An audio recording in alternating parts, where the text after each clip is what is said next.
नमस्कार, मैं हूं इंद्र मोहन। सुशांत सिंह राजपूत के मामले में सीबीआई को जांच सौंप दी है सुप्रीम कोर्ट ने। महाराष्ट्र सरकार की काफी किरकिरी हो रही है और साथ ही मुंबई पुलिस की भी, क्योंकि मुंबई पुलिस इतने दिनों तक उसने एक एफआईआर तक दर्ज नहीं की। बिहार पुलिस जब जांच के लिए जाती है तो उसे जांच से रोका जाता है, उसके साथ कोऑपरेट नहीं किया जाता है। सवाल कई खड़े होते हैं और इन सब सवालों के बीच एक ट्वीट से अब खुद महाराष्ट्र सरकार पर उस ट्वीट की वजह से सवाल उठने लगा है। दरअसल पार्थ पवार ने एक ट्वीट किया है और लिखा है सत्यमेव जयते। यह ट्वीट सुशांत सिंह राजपूत मामले से ही जुड़ा हुआ है।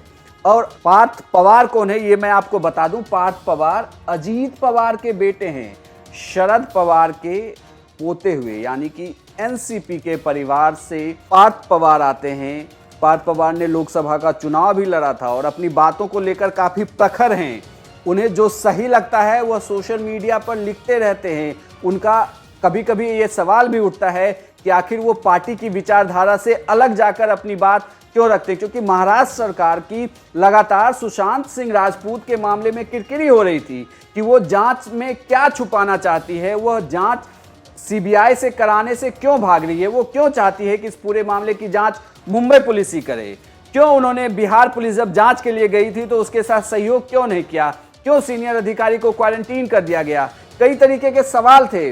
लगातार महाराष्ट्र सरकार पर उंगली उठ रही थी और अजीत पवार के बेटे ने अब जब सीबीआई को जांच सौंप दी गई है तो उन्होंने सत्यमेव जयते लिखकर यह बता दिया है कि सुप्रीम कोर्ट का जो फैसला है सुशांत सिंह राजपूत के मामले में वह बिल्कुल सही है और महाराष्ट्र सरकार जो उन्होंने अभी तक जो भी कदम उठाया वह गलत है। ऐसे में यह भी सवाल उठता है कि पार्थ पवार क्या बीजेपी में चले जाएंगे। इसके पहले भी इस तरीके के सवाल उठते रहे कि पार्थ पवार ने राम मंदिर को लेकर भी अपनी बात रखी थी। पार्थ पवार लोकसभा का चुनाव भी लड़ चुके हैं। उस समय भी ये बात कही जा रही थी कि क्या वो बीजेपी में शामिल हो सकते हैं, क्या वो बीजेपी का दामन थाम सकते हैं। इस तरीके के ट्वीट के मायने क्या हैं, क्यों वो इस तरीके की बातें करते हैं, जबकि पार्टी की विचारधारा सरकार चलाने के लिए बिल्कुल अलग है। महाराष्ट्र में शिवसेना के साथ एनसीपी और कांग्रेस का गठबंधन है। एनसीपी वहाँ सहयोगी पार्टी है, बल्कि पार्थ पवार के पिता अजीत पवार एनसीपी में एक तरीके से कहें तो बिल्कुल दिग्गज नेता, शरद पवार के बाद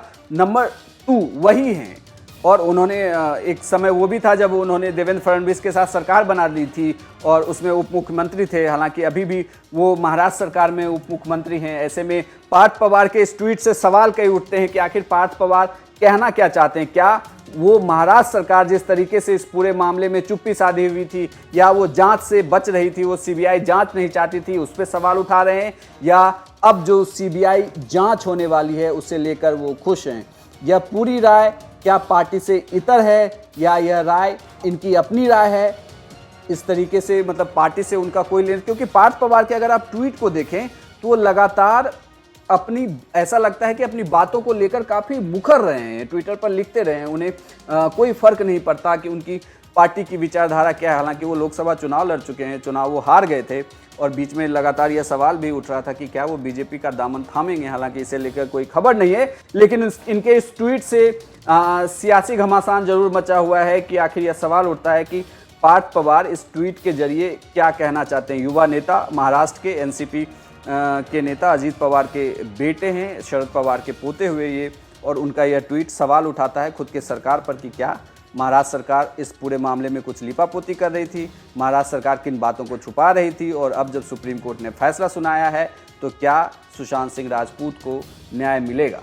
बहुत सारे सवाल पार्थ पवार के इस ट्वीट से उठते हैं। हमारी भी लगातार नज़र बनी हुई है। इस खबर पर जो भी अपडेट होगा हम आपको सबसे पहले बताएंगे।